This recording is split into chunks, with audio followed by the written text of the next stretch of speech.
Cohen is a licensed private investigator and the owner of Justice Warrior Investigations. She holds a master's degree in criminal justice, a bachelor's in legal studies, and an associate's in paralegal studies. Heather first gained national recognition on the 2021 true crime series Secrets, Lies, and Private Eyes, and today she continues her mission as the co-host of the Justice Warriors podcast. Through her work, she gives voices to victims' families, uncovers overlooked evidence, and challenges the narratives that often leave the truth in the dark. Tracey Ellis holds an associate's degree in business and a bachelor's in psychology. She's an investigative journalist, podcast host, and co-author with Heather Cohen of Swift Injustice and Framed in the Smokies, and author of the Holly Bobo Trial Guide. Tracey brings a careful investigative lens to every story featured on the Justice Warriors podcast, dedicated to amplifying victims' voices and uncovering the facts behind unsolved cases. Get ready for another riveting episode of the Justice Warriors podcast. Hello, Justice Warriors. Tracey and Heather here, and we have a couple guests joining us today. We're going to be speaking with Roger Heights Jr. today, who has some information he'd like to share with the public pertaining to his father's mysterious death. So we'd like to go ahead and welcome Roger Heights to the platform. It might take him a minute to get his mic unmuted and his camera on, but he will be here very, very shortly.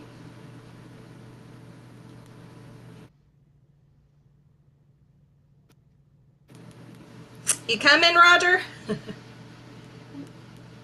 He's a coming.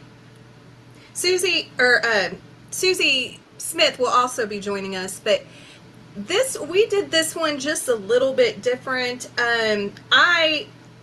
Poor Tracey, I dumped this on her, and I know very little about the case. Tracey knows a lot more about it, so I'm just going to be learning like the rest of you, and I'm going to talk about, or I'm going to be asking questions, and I'm going to be reacting to what Mr. Heights and Tracey are telling me. If Roger makes it, Roger, come back. Unmute your mic down at the bottom. At the bottom, hit the mic that has a cross in it. And so it's unmuted, and the cam too. Just hit both of those, Roger.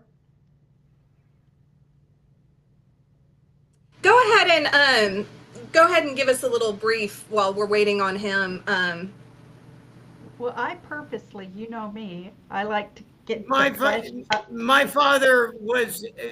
Oh, hold on. We need you to exercise in his 57th. 1 second, Roger. Give us your get the camera going again too, so we can see you. You can hit the microphone. No, you can come back. Okay, camera. Yeah, okay, there we go. Okay, we're there. Okay, now we're cooking with gas. We are. There we go. Okay, now you want me to start? Go right ahead. Just start telling us. Give us the load on what's going on. And in the middle of September, my father was exercising his 57 Thunderbird, because we collect antique cars. We have about 27 of them, and he coil went out and he broke down. So he put the car up on a dolly, and he had somebody come up next to him, and he accidentally tripped and he broke his neck, and it left him 89% paralyzed.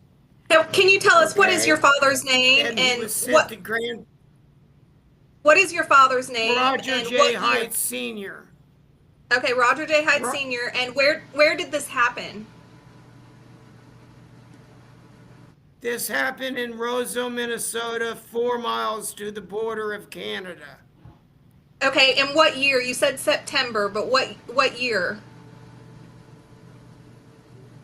It's October 5th, 2022, he was shot. Oh, okay. All right, keep going. So that's jumping ahead a little bit. Okay. So when did the accident happen? Roger, when did the accident happen? in the middle of September. Okay. The It same year. happened. They took him to the Grand Forks. Yeah, they took him to the Grand Forks Hospital, and he was hurt for 38 days before he was shot. My sister showed up on the 12th before that, uh, September 12th. She showed up from Michigan.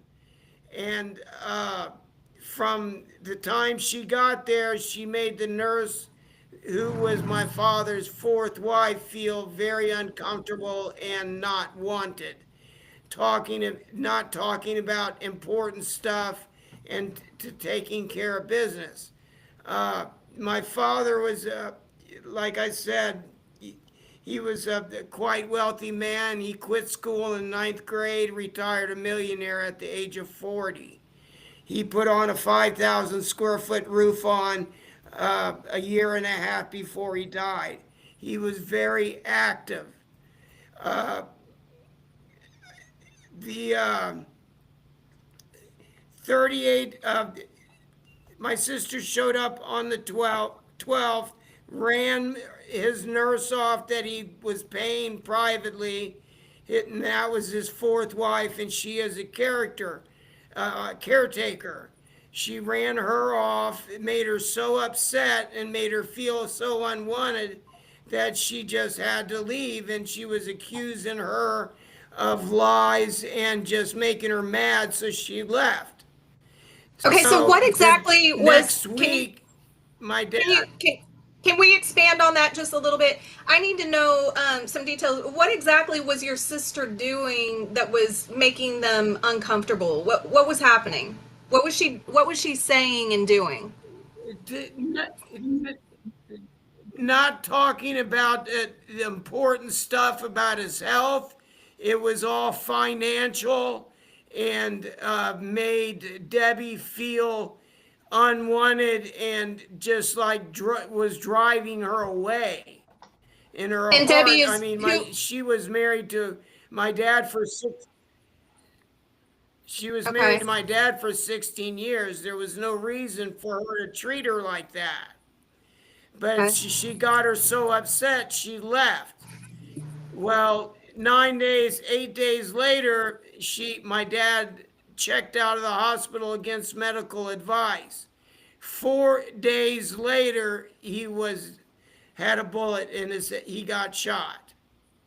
Just 4 days later, after being released against medical advice from Grand Forks Hospital. He wasn't brought to a rehab center or to the right people that would take care of him and give him the right support. He was quite wealthy, and it was in a town, in his hometown, of only 2,000 people. Everybody knew of him and of his wealth. And when the incident happened, there was the police. What they told me, they did not do any gunshot residue or any kind of investigation or any kind of protocol uh, whatsoever. And they allowed her to leave the state that day. So How she did he leave took the off, and my hospital? dad, How did he leave pardon the me, hospital? my sister picked him up and brought him home. Against my dad checked out against AMA, and she and her husband brought him home. And that's when the communication was cut off from me. I couldn't get a hold of him. Uh, I was getting weird signals. I finally got some information from him, which wasn't making any sense. I said, "Why aren't you in the hospital?"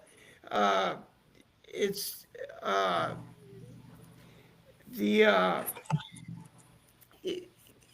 when I got it happened on the 5th, and I arrived from Florida on the 11th, and I got to the sheriff's office on the 12th, and the first thing I did was ask for an incident report. And, I unfortunately have a colorful past from my younger years. I know they write incident reports that day. Well, they kept that incident, they said it wasn't done yet. And it took them 4.5 months for me to get an incident report to find out what story they spun, what happened. And when they said he, he was shot with a rifle, that those rifles were in gun cases and they were in the back of a Lincoln, and there was no possible way physically he couldn't have loaded it. He couldn't have got the weapon out of the car. He couldn't have done of anything that they're saying. So that made my antennas go up because I asked about a protocol, and my girlfriend's mother killed herself and even left a suicide note. And she was told that she's not allowed to leave. They have to prove it was all suicides should be treated as a homicide until proven otherwise. Well, they didn't try to prove anything. There's one neighbor that lives 120 feet away, and the police that day didn't seek out any witnesses, didn't do any GSR tests, and allowed them to leave after a 45, 50-minute conversation in the front yard. And she went and paid, excuse me, the mortician before my dad's body was even cold. Within 2 hours, she was up paying the mortician with a starter check from that town. Now, that struck me really weird too, because why would you open a bank account that week with a safety deposit box in a town that you've only been into 10 or 12 times your entire life and you don't live there? And I interviewed the mortician, and I got the way she was acting. I have it all written down, and the time she spent there, and it just didn't add up. And then she pulls out a will that my father made 23 years ago when him and I got in a fight because I moved up to see my mom for a while. He got mad at me because I had property. Excuse me, Roger. Pardon? When she pulled out that will, Yes. how many hours after his death was that she pulled the will out? 4 days or whatever. She changes her story. She first said it was in her panty drawer at home in Michigan, and then when she talked to the investigator from the state, it was in the briefcase. Then she said it was in the briefcase. She changed her story three times. She changed her story. Each investigator she talked to, the story changed a little bit. Like first it was just she went to Burger King, the bank to transfer money, and Subway. Then all of a sudden she talked to another interviewer. Then she went and paid the electric bill, which is on the total other side of town. And this town isn't that big. You'd have to go in the other direction. When you pull out of my dad's driveway, you only have to go 120 seconds and you're at a camera. And there's nothing but fields in between my dad's driveway and that traffic light. The neighbor was outside in the front yard, and he heard the shot go off between 9:30 and 10:30. And it took me 7 months to get the Minnesota Bureau of Criminal Apprehension to interview this man. And I have his interview on paper, the original interview that said he heard the shot between 9:30 and 10:30 a.m. I have her Okay, on so does that camera leaving at timeline 12 o'clock. match the timeline that they're proposing of when this happened, or is there a discrepancy No, there? they're calling. There's a major discrepancy. They're calling time of death about around 1:30. 1:30 They p.m. heard a shot at between 9:30 and 10:30. They told me 10:30 because I was talking to my cousin, excuse me, and my cousin Steve said he heard Mr. Przekowicz, the neighbor, said, "Yeah, I couldn't believe that happened. I heard the shot when it went off. I was outside." And I said, "Steve, you think you would mind talking to me?" So I did my due diligence because I wanted to know what happened to my dad. Sure. And I went and spoke with him, and he said, "Yes, I heard the shot it was around 10:30." Well, how can you be leaving there at 12:01? You were there a whole over an hour after the shot was heard. It just the whole thing doesn't add up. It Okay, so doesn't make any sense at all. what you're saying is that by that timeline, your sister was still there, correct? Am I following? Yes, yes. Okay. Yeah, she Okay. says in her interview she handed him a bottle of water before she left.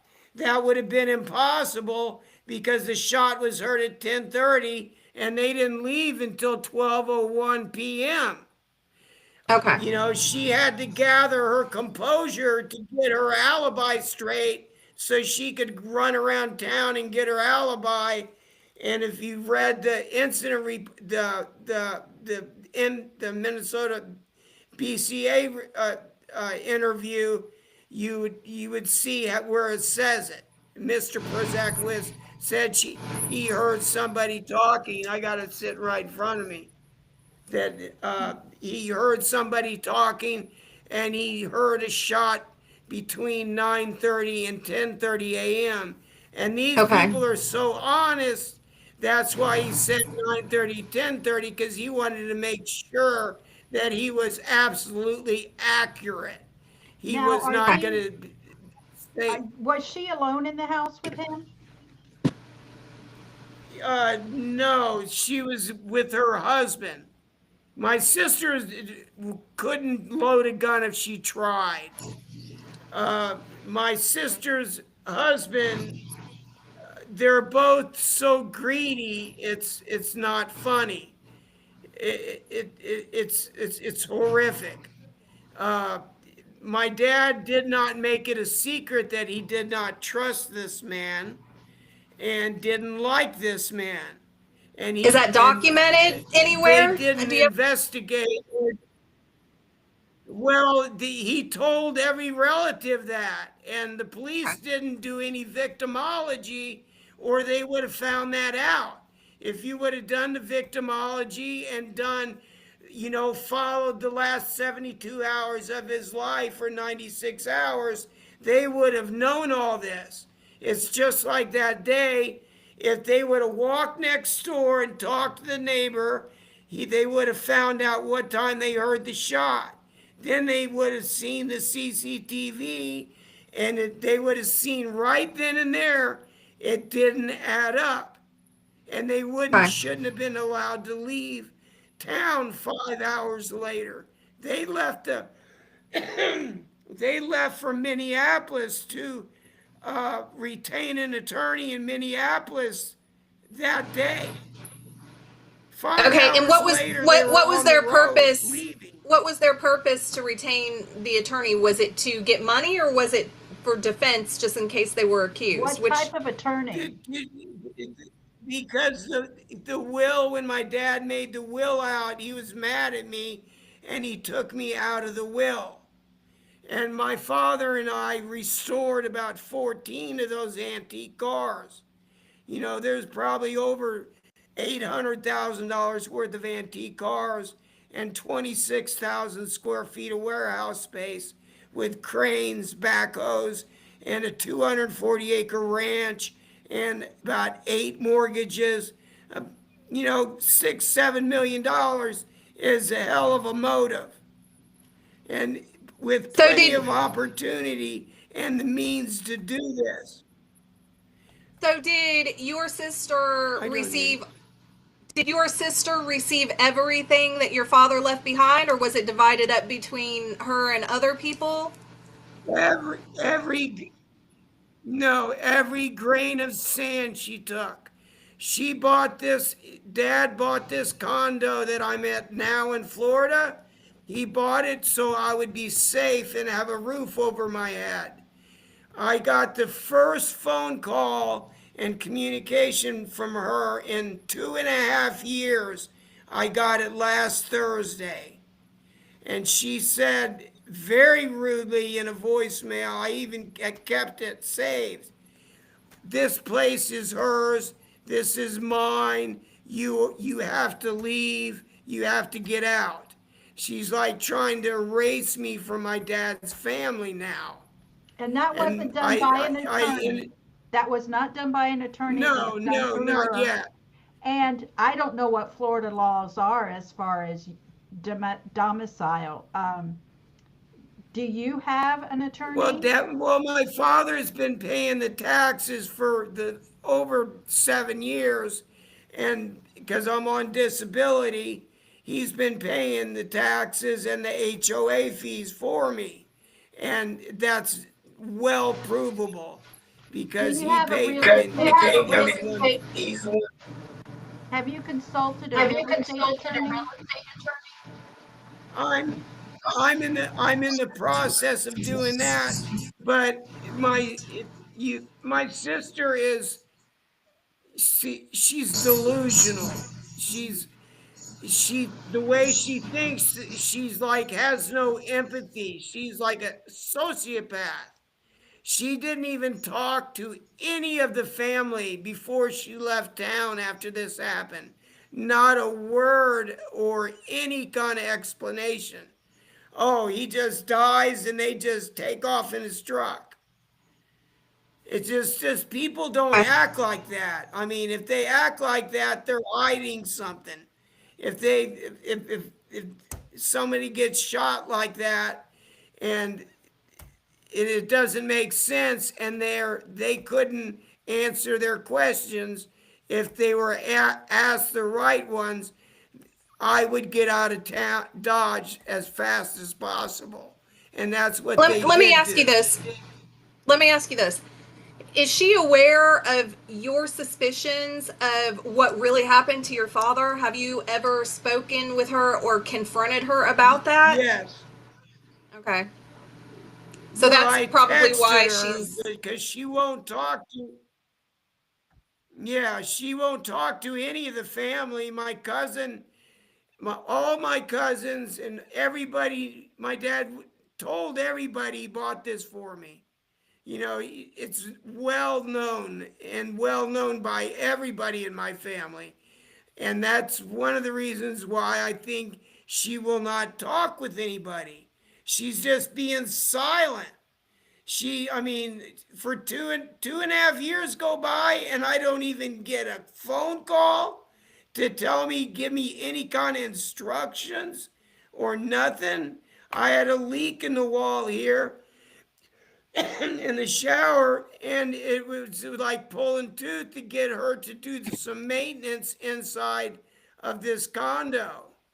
She knows in her heart my dad bought this place for me, and she just is pushing me out. And the evidence that I found, it all points to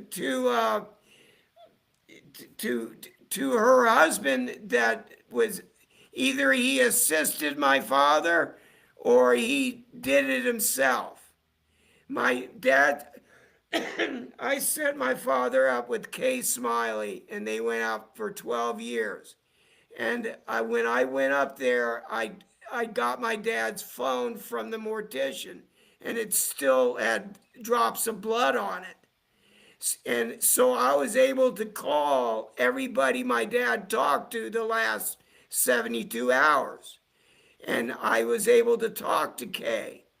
Kay told me that she could hear my sister and her husband in the background arguing whether to go through with this or not, which I told the state agent that, Nathan Adams. He directly called her up and she told me she did not want to be involved. And I said, well, you don't have to be involved to tell the truth, because she told that agent that she didn't hear a thing. And she flat told me twice that she heard them arguing. And I wish I had a recording of it, but I didn't. How was his death Pardon? ruled? How was his death ruled? Suicide. And in 4 hours, 12 minutes, they ruled it a suicide. I mean, what forensics can you possibly gather in 4 hours? They called the mortician within an hour to pick him up. I mean, okay, and you know for a fact that there wasn't any. The sheriff. And you know for a fact that there wasn't any gun residue testing. You know for a fact that there wasn't any gun residue testing or anything like that. They found soot in his membrane because it vacated the top of his head.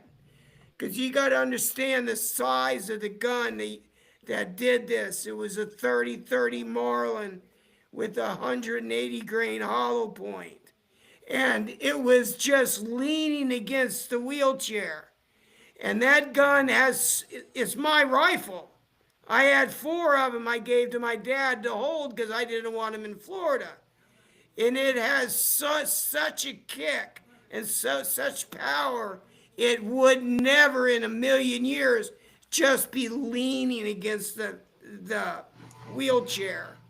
And if it was, there would be very deep scuff marks on the butt of the gun. It wouldn't be standing vertical and just leaning against a wheelchair.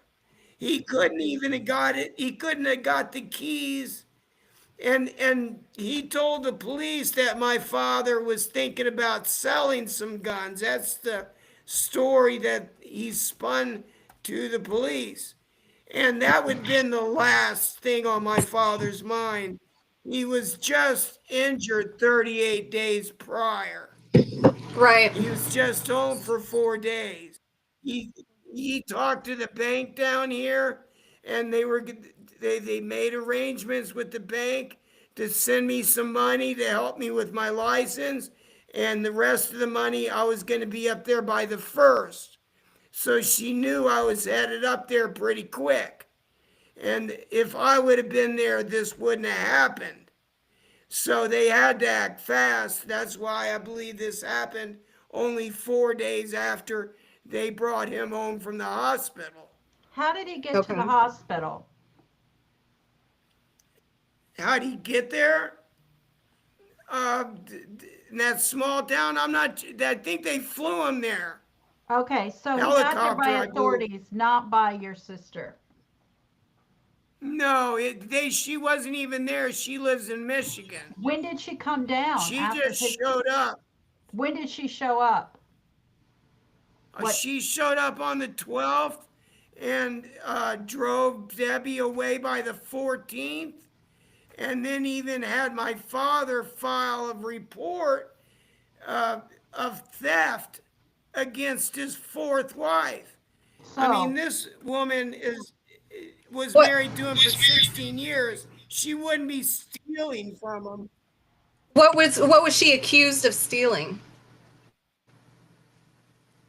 What did they say she stole? My father had a gold coin, $10,000 and a $50,000 gold coin But my dad, I mean, she was on her way back to the hospital to give it to him. Uh, that's in the report too, in my notes. Okay. All the notes I have are all official notes uh, from the MBCA and the incident report. It's just, I felt it very odd that they would keep an incident report when there was allegedly no crime and it was already complete. Why wouldn't they give me that incident report? I even Okay, wrote so the Board of Peace Officers standards. I I wrote the Attorney General. I went through the city coordinator asking for answers. I wrote the sheriff. I wrote the ADA, Christy Cajos, and explaining that it was impossible for it to happen the way they're telling me it went down. It just would be impossible. I've okay, asked so I have probably a another. thousand people and I can't get somebody to think it happened. Okay, so I have another question. So you I'm losing say you, Heather. you said that uh your sister was not from that town. Did she know anybody in that town or No, no, she doesn't know the family like I did because since I was 10 years old, she went with mom and I lived with dad. You know, dad was my mentor and we moved to Florida in 1984. And she stayed with mom. She never even lived with us at all. I've had a 20-minute conversation with this woman in the last 2 decades. That's it. I don't Okay, really even know her. now I have a question. I'm going back to the timeline. Sure. So your father was put in the hospital,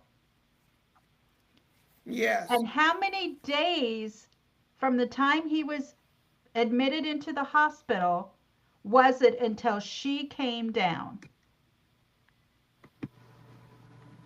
Uh, about 2.5 weeks, Okay, and then from the 17, time 18 she days. came down to the time he left the hospital, how long was that? She got there on the 14th and he was supposed to be out on the 4th, about 12 days. Okay,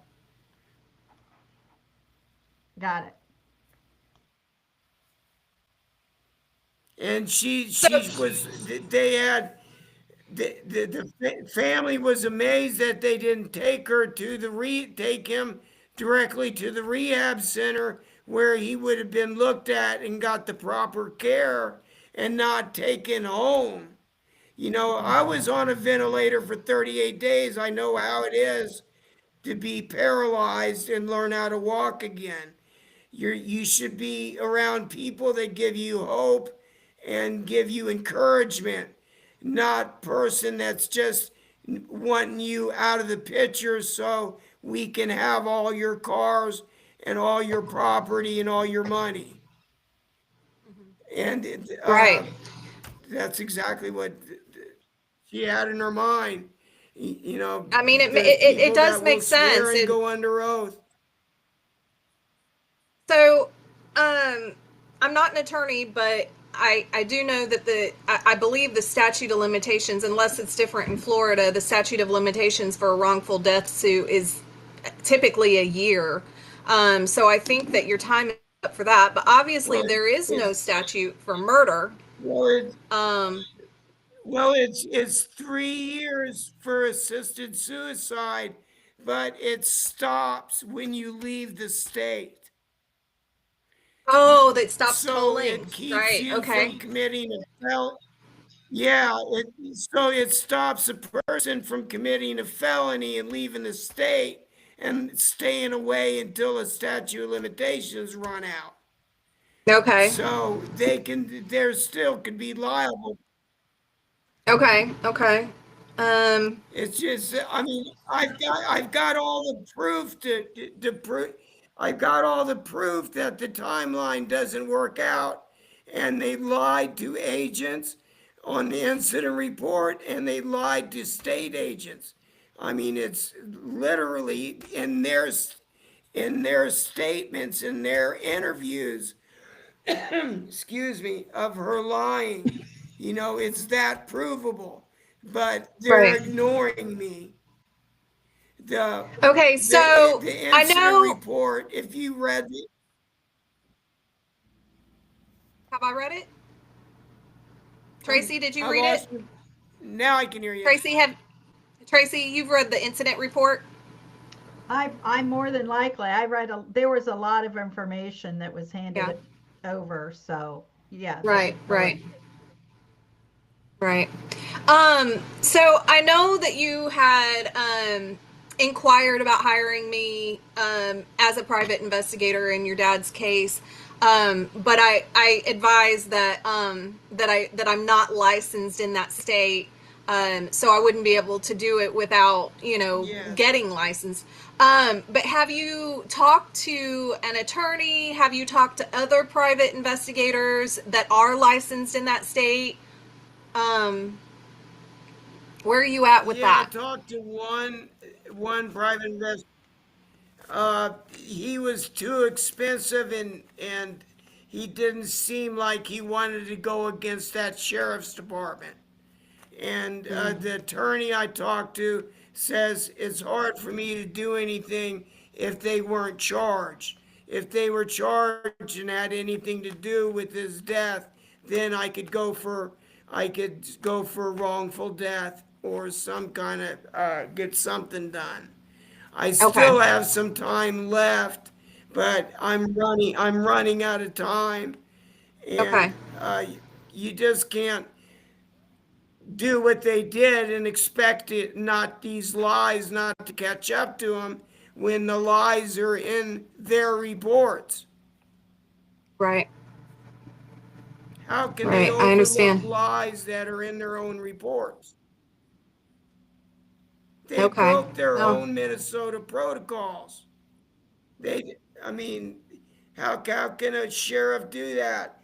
And and the board of peace officer standards and training, they told me police departments are free to implicate their own policy. But when their own policy breaks state protocols, I don't see how that can be possible. you mean I'm this? learning Are as you I referring to go like? in this. You're referring to like the state Yeah, like not constitution, statutes. Is that what you're referring to when you say protocol? Like the the state yeah, statutes? yeah, the statute from the one statute that the sheriff broke. He's supposed to keep the peace, and when you put in a complaint, he's supposed to answer that complaint and in a timely manner. And I've wrote him through the state coordinator, 3 times, and I wrote him 2 personal letters. And I wrote the ADA twice, 2 personal letters, because what they're saying in their own reports doesn't make sense. So they're either ignoring it and they don't want to admit they've made a major mistake, and they're trying to just get rid of me and silence me. But the damage that has been done to my family is horrific. She didn't just hurt me; she hurt a lot of people that cared about my father. My father even, he helped build the Eagles building in that little bitty town. He's very well known. And since then, my sisters sold 14 lots in town, the only lots available. She sold, she's going crazy, settling and just gathering money. And I'm trying to stop her because I do have the evidence that makes sense. It's in their own reports. When you say the Eagles, you mean the NFL team? No, the Eagles, like the VFW Eagles Club. I mean, it's a Okay. really small town. I was thinking, They I don't thought have any that's the place to wrong go. town for the Eagles. Yeah, that'd be Yeah, I mean, Philadelphia. it's such a Yeah, small that's the town. wrong I town. mean, yeah, 9 months out of the year it's snow there, so all they do is drink or whatever, go to the bars and do their little pull tabs or whatever. Well, They don't that's have why I much to wanted do. to get that. I wanted to Four get their months. awareness.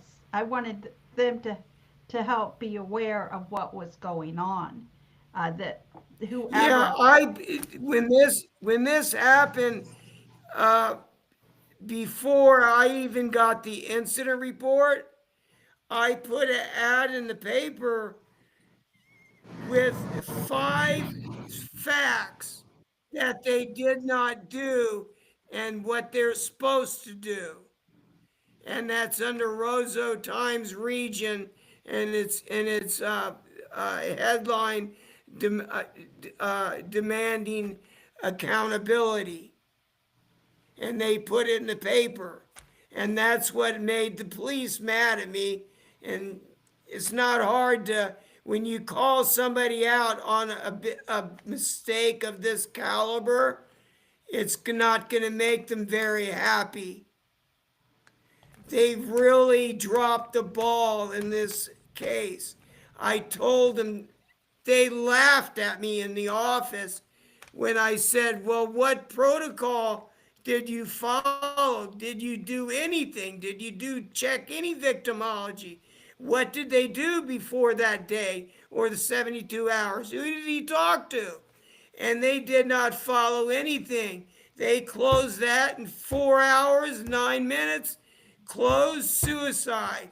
And it wasn't even investigated at all. That's when Right. the all of a sudden I called and got a copy of the incident report. And then when I got a copy of the incident report, I see why they didn't want me to have it. Because it is plump full of negligence. And when you have a case that has this much negligence, it kind of turns it into federal. Because the police did not do their job and they were that negligent. So I'm trying to get it turned over to the feds Is there because a they state need to look at agency? this. Because the next step would probably be the state agency. So what do you got, as far, do you have like a Bureau of Investigations in that Well, state, or? that's the Minnesota Bureau of Criminal Apprehension. And they didn't follow up on all the witnesses my dad called on his phone. They only called one, and they called the one witness in uh, Colorado where my dad's ranch was, which they lied to when they left Minnesota. They lied to the neighbors until 2 hours before they got there. Then they said my dad was dead. So why would they lie? And he's a veteran from the Coast Guard, excuse me, and he's trained to look at body language. And he gave a report to the police, and he said they straight up killed him. And that's what he says in his statement.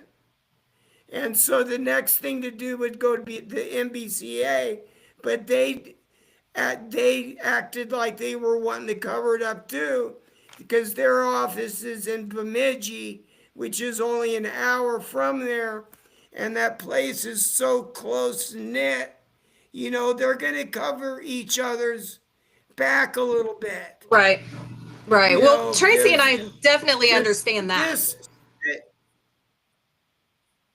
this smells so bad. I can smell it from Florida.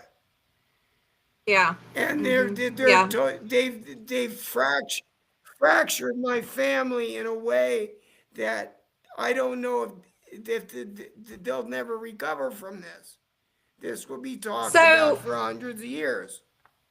your other family member, I know you say that, everybody backs you, everybody's on your side, but is anybody else being, proactive about this other than you? Or are you kind of the voice for the family? Because I think that maybe Well, if more people. well, I'm the only. Well, that's what I thought, but it just that people from Minnesota are just a little bit different kind of people. They're to themselves, and they don't like to talk to the police, and they think it's that I'm the only person that can really do anything about this because I'm the son. My dad's fourth wife, Debbie, she's wrote a couple papers stating a bunch of facts, and she's willing to go to court under oath over this and say what she knows. She's willing, and I have a couple cousins, but they just don't like to talk to the police, and they don't want to get involved. It's like I'm like this. Oh, I don't want to be involved. It's like Kay dated my dad for 12 years. I set him up. I'm the one that set him up. I Yeah. was friends with her son. If all people that I thought would tell the truth would be Kay Smiley, but she warned me that she did not want to be involved. So she straight up lied to that agent. And then she said, "Oh, I don't think those two had anything to do with his suicide." I just And don't understand it. I wouldn't suppose that you recorded that conversation with her, because that's one thing you need to start doing Back is. back then, yeah, I know that. Back Oh, then, my father was only right. shot. I didn't even think about it. I was still in shock. Well, I Tracy, could have you barely done put your a sentence together for a year. Tracy, did you do your I see your finger going up. Did you do your homework about Minnesota? I Oh, can't well, hear you. Florida is it's not. I know Florida is, but it doesn't matter about No, Florida because it would be whatever state that the person that you're recording the call on, whatever where is state she? they're Where is in. she? Is she in Minnesota? Kay? Yeah, she's in Indiana. Everybody's scattered Indiana. all over the place. I mean, my father did real estate with many, many people. We own Are 38 you looking it up, condos on Tracy? this island.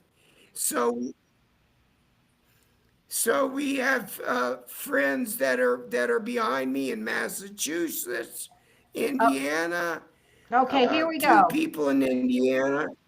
Let me read this. It's they're scattered all over the place, Okay, and that's why I called I called the government right away. Excuse me, my throat. Excuse me. I called the It's okay. government right away, but that was just very soon, too soon for me to call them because I was still half hysterical. And I okay. probably Right. did sound like a crazy person. Let me read this. But now I have the information and I got my stuff together a lot Okay, let me read and this. I have the proof that. It Go says, ahead. yes, Indiana is a one-party consent state for Okay, recording so phone calls and electronic recording communications. okay, So what's but is that that mean? where his that's where Kay's at, or that's where his sister's at, or Kay both? is in Indiana, correct? Yeah, that's where Kay Okay. was at. Dad Okay. called Kay and said a couple things to her. And that's how I found out. I looked on his phone and saw that he talked to her. And so I called everybody my dad talked to the last 72 hours of his life. I still Okay. have his phone. And they should, I, I thought the cops would investigate that and find out what they did that week and what my dad uh, did that week and who he talked to and everything. But they just blew it off and brushed it under the rug and ruled it as suicide. And they were home to eat their stew dinner by 5:30. Okay. You know, they Well, pulled in the driveway at 1:30 and left at 5:47, I think it was. I got it right here. At 17:45, it was cleared, and they got there at 13:37. So that's what, 4 hours, I think, 12 minutes. hi, puppy. To what possible forensics could they have gotten in 4 hours? Right. Well, they clearly called it as a suicide based on appearances, and not even that great of appearances, from what it sounds like, from what you're telling us. But they must have just decided that it was, as it appeared to be a suicide, and they decided not to investigate it as a possible homicide. They believed what they said. They talked to him for 45 minutes in the front yard and let him go pay the mortician. They believed everything they said, hook, line, and sinker, and let him leave town. Right. And they're not even from there. I think that's unheard of. I mean, I've talked to many police officers, and they assured me, yeah, that's pretty much unheard of in any state. I mean, I've heard of it, but I don't agree with it. I can actually, off the top of my head, think of a case in West Tennessee where a gentleman shot himself with a shotgun in the chest, and it was ruled suicide, never investigated as a homicide. And that was 20, 30 years ago now, and still to this day. I know his family believes he was shot and killed, but nobody ever really looked into it. It's a sad thing. I think they're quick sometimes to, they've got enough work to do. They've got enough cases on their desk, and they're just like, okay, suicide, done. Well, this place doesn't have anything going on up there. They don't have anything to do but write tickets. They don't have a good reputation. The police have a very bad reputation of not doing the right thing. And I can't give up on it because I know what they did. And I can see it clear as day. It's so clear to me that what they did, it bothers me that bad that something inside me won't let me stop until I get some kind of accountability. I mean, this man made sure my father died that day for a reason. They're 60 years old. If my dad would have stayed alive for another 8, 9 years, by the time he died, they would have been too old to enjoy all that money. They got 27 cars and about $6 million worth of property and everything. And now they're trying to erase me from my family. My cousins and everything won't allow that, but from my dad's part of the family. I lived with my dad my whole life, and he trained and told me what to do if something happened and everything, and she's totally cut me off and said I did him bad. She's blaming me for saying that I did him wrong. And that's just a tell, I think, of her life is falling apart. And when you have two people that commit a crime and they know what they did. It's just a powder keg waiting to go off. As soon as something happens between them, one of them has a good possibility on telling on the other one. Well, Roger, I want you to be able to tell the people that are listening and will be listening what you want them to, how they can help you, what you want, what type of awareness you want to bring. I would like for the people that know something and heard my father talk about my sister's husband, go to the police and tell them what they know. And He told me and told many people that he did not trust this man and he did not care for him. And my father was the type of person was, I mean, he quit school in the ninth grade, retired a millionaire at 40. He had his stuff together. I mean, he wouldn't have left a bunch of chaos, and he wouldn't want his son thrown out in the street and not a safe roof over his head. I mean, there's just so much information that in their investigations that don't line up with each other. It all depends on what investigator she's talking to. Her lie detector test, I just couldn't believe how she acted in her lie detector test and what Wait, it she said. took a lie detector test? Yes, and it came up inconclusive because she wouldn't sit still. And they asked her the questions before the test to ask him, do you understand this question? And when the question came up, do you know of anybody that might have anything to do with your father's death? All of a sudden she told the man, oh, I don't understand that question. So the I can't think of the name of stenographer.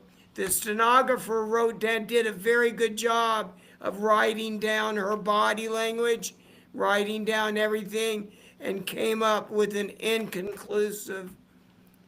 Well, let me ask you something. If there was ending. not any type of investigation, what prompted a lie detector test? The Minnesota Bureau of Criminal Apprehension. But they didn't go farther. They didn't go far enough. They didn't. I gave them a list of 9 people, of witnesses they could have got lots of positive, true information from, and they did not follow up on it. So Okay. I called Internal Affairs. Internal Affairs told me, well, I'm going to go have lunch with Jeff Nelson, and after that, this is over. That's what he told me. Before he even talked to him, he told me this is over. So basically, leave me alone. Okay. So That's what I is the got from what is the jurisdictional agency over this case currently? I mean, it's closed, right? Is the case entirely closed? Yes. Okay. Okay, but if somebody did have information, who would they I contact? didn't hear a word of that.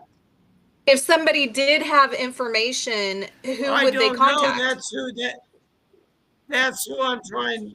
That's who I'm trying to contact. Somebody I can tell this to that can do something about it. But it's so hard to get somebody to even talk to about it.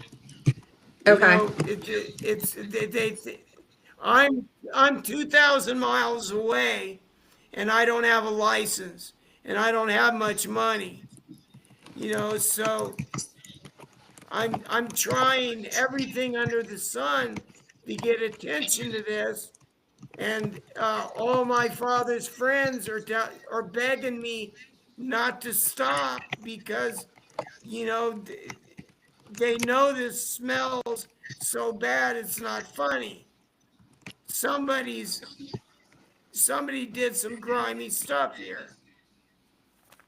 Right. And, I'm just trying to get some justice out of this. My father, I don't want my father to die in vain.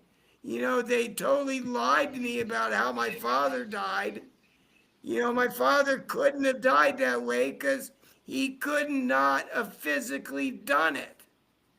I Right. even went and got a wheelchair and got in and opened a Lincoln trunk and tried to reach to the bottom of it, and I couldn't reach it with not being paralyzed.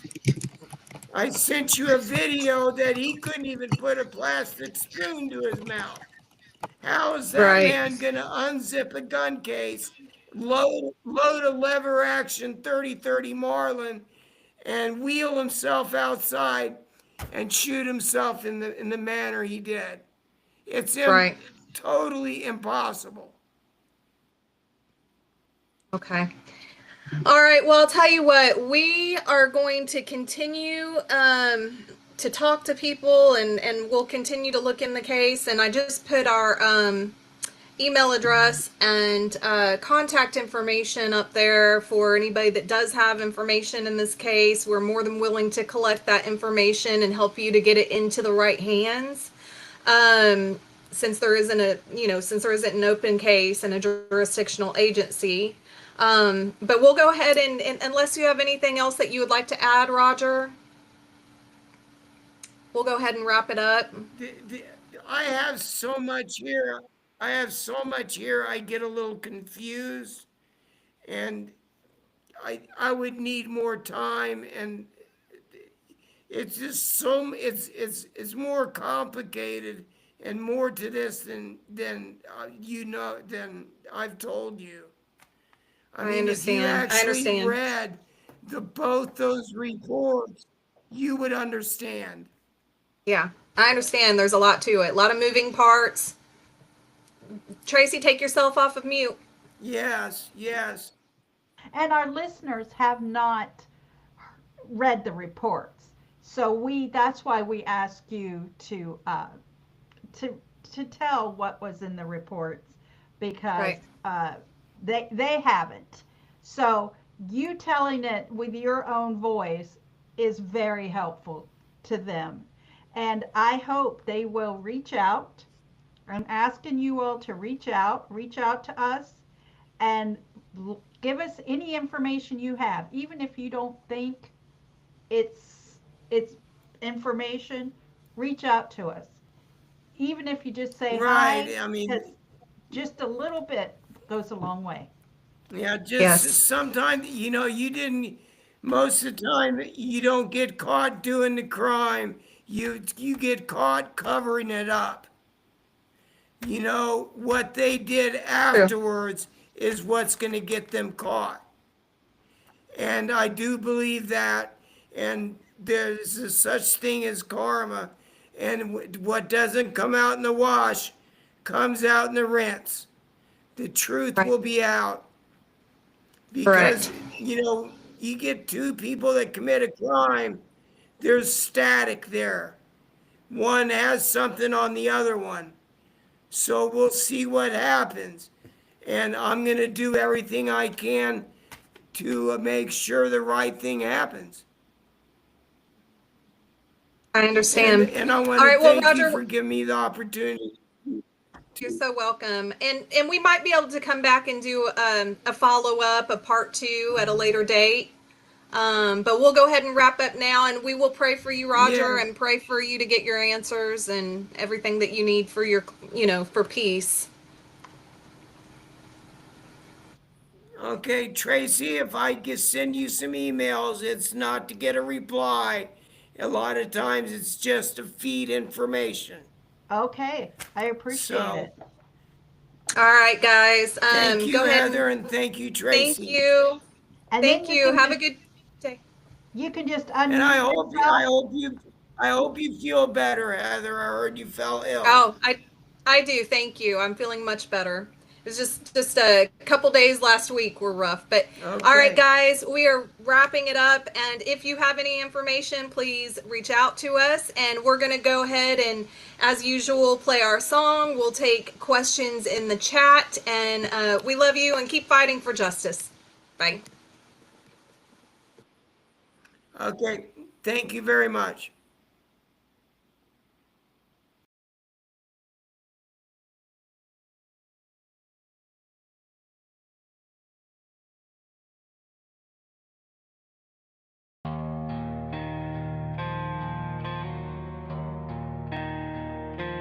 Fire in the hill,